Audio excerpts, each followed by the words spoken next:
কোন ব্যক্তি যদি ফজরের নামাজ পড়ে ওই ব্যক্তি আল্লাহর জিম্মায় চলে যায়, ফালা ইউতবিআন্নাকুমুল্লাহু বিশাইইম মিন জিম্মাতিহি। নবী বলেন কিয়ামতের ময়দানে তোমাদেরকে যেন আল্লাহর জিম্মার ব্যাপারে প্রশ্ন না করেন। এর মানে কোন ব্যক্তি যদি ফজর পড়ে ওই ব্যক্তি আল্লাহর জিম্মায় চলে যায়, কিয়ামতের ময়দানে যেন আল্লাহ বলেন এই প্রশ্ন না করে, আমার অমুক বান্দা ফজর পড়লো, তুমি কেন তার উপর জুলুম করলা? একজন ফজর পড়ছে, ওর উপর আপনি জুলুম করছেন।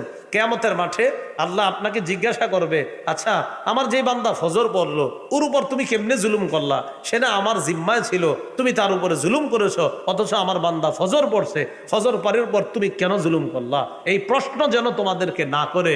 নবী বলেন কেউ ফজর পড়লে তার ব্যাপারে এমন আচরণ করবা না যে আল্লাহর কাছে মুখোমুখি হতে হয়। এজন্য ফজর পড়লে কেউ যদি ঝগড়া করতে আসে বলবেন, ভাই আমি ফজর নামাজ পড়ছি, ঝগড়া করার সময় নাই, আপনি চলে যান।